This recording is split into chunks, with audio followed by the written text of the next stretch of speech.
You've heard about gas prices, you've heard about airline fees, but there is a much bigger, much quieter inflation wave building right now. And it's hiding inside something you touch every single day: plastic. Your water bottle, your car's dashboard, your kids' toys, the container your takeout came in last night, the packaging around your medicine, the fabric in your clothes. All of it is connected to a supply crisis that is already reshaping global prices. And the worst of it hasn't even hit your wallet yet. Here's what's happening. Since the US-Israel conflict struck Iran's energy infrastructure and effectively shut down the Strait of Hormuz, the world hasn't just lost oil. It's lost a critical pipeline for petrochemicals, the building blocks from which plastics and polymers are made.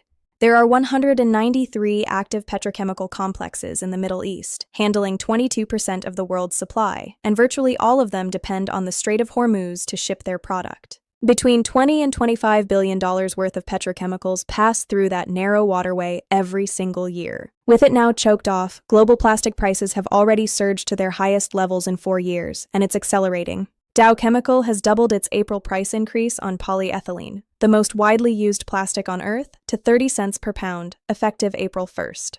LyondellBasell is pushing through cumulative increases of 35 cents per pound through May. Companies across the supply chain are panic buying whatever inventory they can get their hands on, because they know this situation is going to get worse before it gets better. Experts at Moody's are warning that once current stockpiles are depleted, inflation will ramp up sharply as the year progresses. And unlike the immediate sting at the gas pump, this kind of inflation seeps in gradually, through the toys on store shelves, the auto parts in your mechanic's garage, the packaging on your groceries, the synthetic fabric in your jacket, and even the medical supplies in your hospital. One industry analyst put it plainly: anyone who imports from the Middle East, and that is pretty much everyone in the world to some extent, has suddenly lost a major supplier and is scrambling to find replacement materials at extraordinarily higher prices. Now, how are people responding to all of this?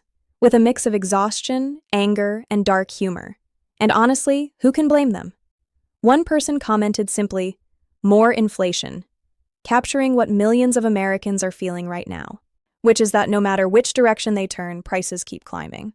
Another person summed up the mood in 2 blunt words: just stay home.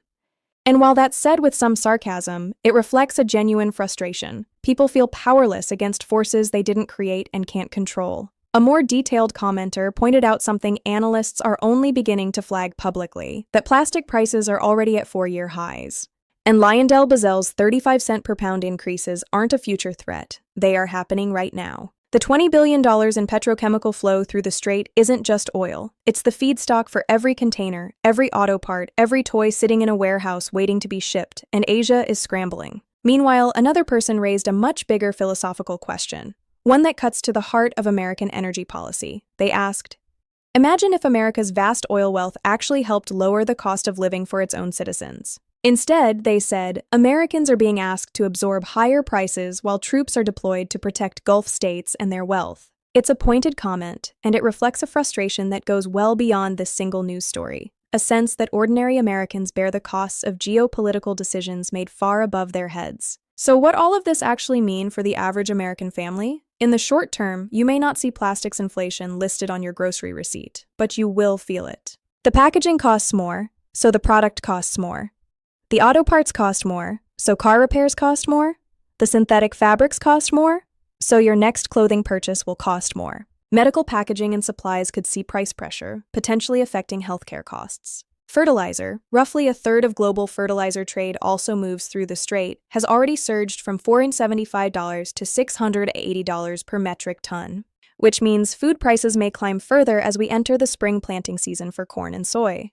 This is not a single category price shock. It is a broad, slow-moving wave of inflation that is going to touch nearly every aisle of every store you walk into over the next several months. Analysts are estimating that this period of elevated pricing could last at least 6 more months, possibly extending into early 2027 before new US production capacity comes online to help offset the shortage. So, what practical steps can you take right now? First, if you run a small business or do any purchasing of goods that come in plastic packaging or use plastic components, act now. Industry insiders are advising buyers to lock in second quarter volumes before April price increases take effect. These are not negotiating positions. They are firm increases that the market is already paying. Second, for consumers, this is a time to be strategic about big purchases. If you're planning to buy a car, a large appliance, or any significant item that includes plastic or polymer components, doing so sooner rather than later could save you real money. Manufacturers will begin passing these input cost increases to consumers over the coming weeks and months. Third, on groceries and household goods. Now is a reasonable time to stock up on non-perishable items you regularly use. Not panic buying, just thoughtful purchasing. If you use a specific detergent, a particular food brand, or household products that come in plastic containers, buying a few extra units at today's price is a sensible hedge. Fourth, take a close look at your overall budget and identify where you have flexibility. Entertainment, subscriptions, dining out. These are areas where you can create financial breathing room to absorb the cost increases coming in essentials. Fifth, stay informed. The April 6th deadline for Iran to reopen the Strait of Hormuz is the next critical moment. If the strait reopens, markets could stabilize relatively quickly. If it doesn't, we could be looking at a much more severe and prolonged price shock across every category of consumer goods. Watch that date. The bottom line is this: the Strait of Hormuz crisis is not just an energy story. It is a plastic story. It is a food story.